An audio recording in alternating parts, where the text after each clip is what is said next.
Hello, welcome to this video.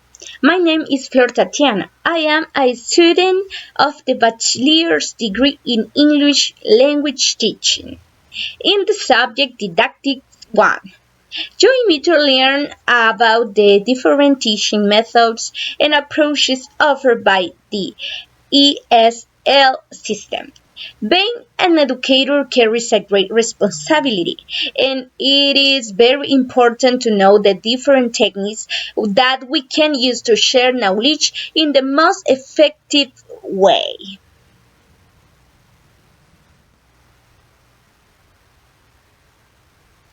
We will answer 4 questions. These questions will help us to break down how the approaches methods originate and what their main objective is. The first question is, how did approaches methods originate? Methods and approaches originate due to the need that exists to help teachers how to teach a foreign language, using techniques and strategies to be able to exercise a correct methodology, what procedures to use, and a set of theoretical ideas that are used to justify the use of those procedures. Let's talk about approach. It is used to refer to two theories about the nature of language and language learning. They provide the reasons for doing things in the classroom, in the reasons for the way they are done. Method.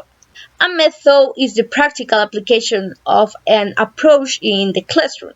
The creators of a method have arrived at decisions that will bring to life the approach they believe in. Methods include various procedures and techniques as part of their standard content. Okay, let's move on. What are the approaches methods in language teaching? To begin with, let's learn a little about how the teaching was established. This event took place in the 70s. John Comenius was the first to introduce teaching, in which the aim was to teach students how to use the language rather than to teach them rules. We have different methods that have been used over the years. Let's learn about them throughout a timeline and the role they play. We have 5 methods. Let's get to know a little about them.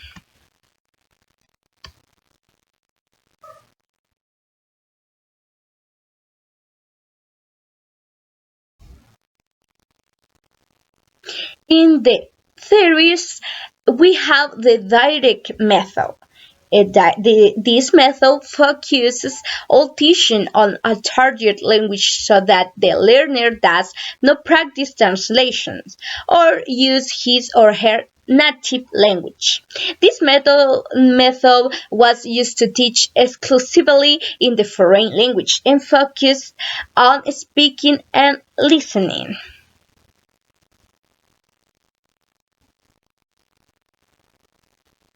In the 50s, we have audiolingual method.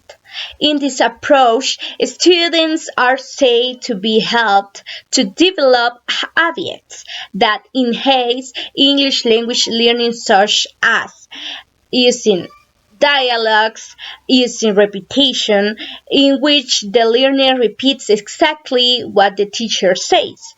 Inflection, a word can change from the singular to, to plural, for example.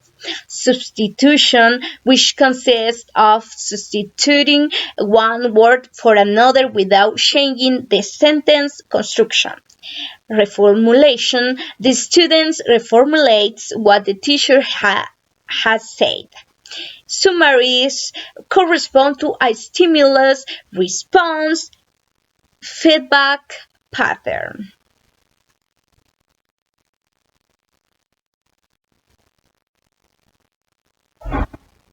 Let's move on. In the 70s, we have TPR method. Total cycle response. This method is based on demonstrating and acting so that students listen and understand even if they do not do it correctly. As an example, the teacher gives commands to the students with body movements and the students respond by imitating the movements. Respond It is also important to mention that three key methods associated with the humanism emerged between the 70s and 80s. The silent method, Suggestopedia, and community language learning.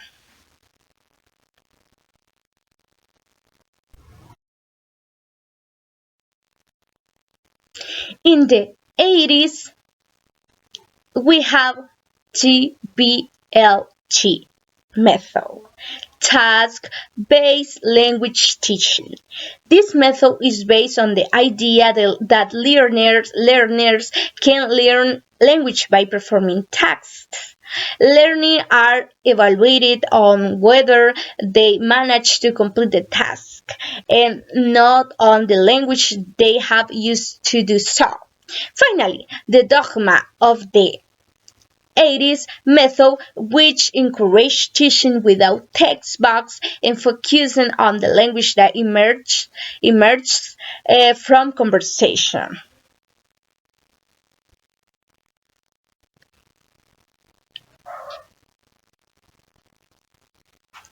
Lastly, we have the CLT method that emerged in the 90s. Communicative language teaching. Content and foreign language are taught together in our next lessons.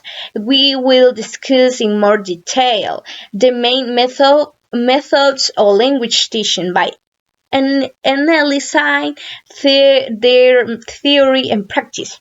We can say that we move from knowing to knowing how to do, and that constant practicing is very important when we want to learn a language other than our mother tongue. Asking questions and solving problems with the teacher as a mere facilitator of learning is thought to increase students' motivation and participation in tasks and projects.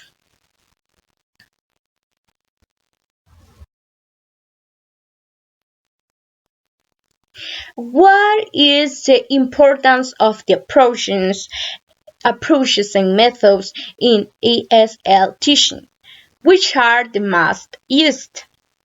It is important for teachers to be aware of the different ways of learning the English language, such as the so-called ESL method, so that they can be flexible in their teaching methods and adapt them when necessary. The most used, as we have already seen, there are different methods for teaching English, but the methods that are being used the most nowadays are the following: CLT and TPR.